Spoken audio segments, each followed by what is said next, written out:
Alors, doigts serrés, doigts écartés, c'est souvent la question qu'on me pose et qu'on pose à beaucoup de coachs finalement. Et la réponse se trouve entre les deux. Pourquoi? Il y a deux raisons à ça principalement. La première, vous la connaissez peut-être, c'est que des doigts légèrement écartés, tout simplement, pas totalement serrés, vont permettre d'avoir plus d'appui sous l'eau, tout simplement, plus de propulsion. La deuxième, elle est que si vous avez les doigts totalement serrés, là comme Fabrice, ou totalement écartés, vous avez les doigts qui sont contractés. Et si vous avez les doigts contractés, vous avez aussi les muscles, ici, au niveau des poignets, au niveau des bras, au niveau des épaules qui sont contractés. Et donc si vous avez aussi les retours aériens qui sont contractés à cause de ces doigts-là, forcément vous allez dépenser plus d'énergie, vous allez avoir des contractions musculaires, il se peut même que vous chopiez tout simplement des petites douleurs ensuite, si vous nagez longtemps, à force dans les épaules, dans les avant-bras et ainsi de suite, et que ça soit handicapant tout simplement pour la suite de la course, si vous avez beaucoup d'heures de course après la natation.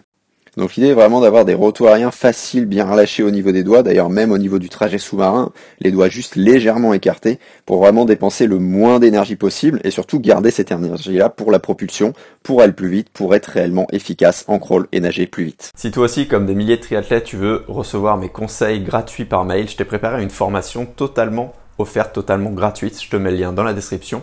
C'est une formation pour nager plus facile en crawl, pour être plus à l'aise tout simplement. J'écortique avec toi sous tous les angles en vidéo les 3 exercices qui ont permis à mes élèves triathlètes de passer sous les 9, sous les 8, sous les 7, même sous les 6 minutes au 400, d'accord, en fonction de leur niveau, dont cet exercice qui fonctionne vraiment très bien pour être tout de suite dès la première séance en fait plus à l'aise, plus facile, pour gagner un petit peu de mouvement dans la longueur, pour être avec un peu plus d'amplitude, pour vraiment dépenser encore moins d'énergie en fait finalement.